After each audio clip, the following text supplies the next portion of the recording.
All right, guys, welcome back. Chief Kirk for Kravology. So this week we're talking about, interestingly enough, another knife threat. We're not talking about skip step this week like we did last week. We're talking about how we take the knife off our neck, and more importantly, what we do next. So what I want you to understand about knife threat is, in my view, a knife threat is in many ways more dangerous than a knife attack. And the reason it's more dangerous is the knife has already arrived. It's already made contact with you, and all the knife wielder has to do is move the knife to cut you in a substantial way. For that reason, your defense has to be a little bit more precise than if you were just defending a moving arm with a knife attached to it. But the other issue I want you to consider is this. As we deal with a knife and we put two of our hands on one knife hand, when we do this, we're making some huge assumptions. And those assumptions have to be fulfilled in the way that we make contact with the hand or not. So I'm going to bring Simon in. We're going to talk about a knife threat on my left side. And I think, let's turn this way a little bit, over here. Good.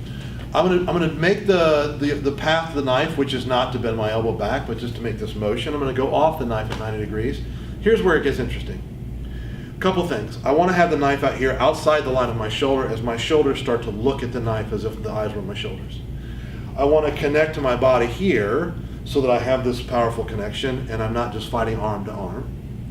But I also want to park here because if I leave my elbow here, I can bring my hand up here and hit his hand all day without moving my elbow. The issue is this. If I decide, and not rightly so, that I want to control the knife hand, but I take both my hands to do it, then I have to do one of two things the moment I connect to this knife.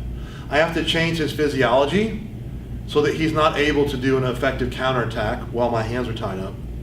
Or I have to change his quality of being, which basically means I have to belt him so hard that he can't think about using the knife anymore. Well, I can't do that right now because my hands are connected. I don't even trust, really, that once my hands are connected, that the kick below here to the groin is enough, is in time, based on some other training I've done in knife training. So what I want to do, if I can, is as I take the knife off, at this moment, when my hand comes up, I want to be powerful enough in the contact here, and I want to be subtle enough in the way that I pull in here that I get the wrist to bend. Now, as I get the wrist to bend, lots of things happen. Oftentimes the knife flies out, which can be good for me, and it can be an issue. But the point is this, the knife is no longer in his hand, and I've made a dramatic change in the situation we're in just by how I contact the knife hand. So here we go. I'm in this motion. When I come up, I make this motion, see how his body is now shifted, right? It's from this joint manipulation. It's much harder for him now as I set myself to kick for him to use this arm.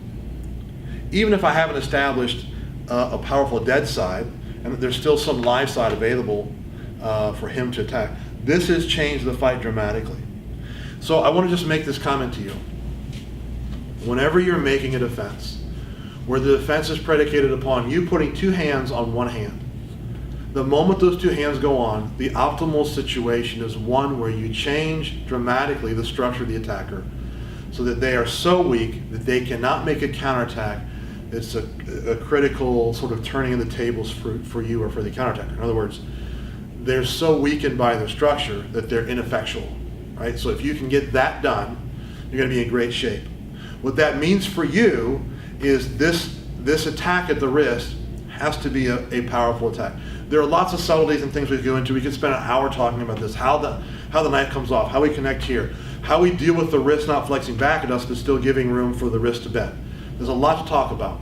But what I want to focus on today is an understanding of when your hands go on, something has to happen in the attacker, or you're way off optimal in terms of doing a powerful optimal defense. I hope that makes sense. Please drop down, give us some comments at the bottom of the page, and as always, walk in peace.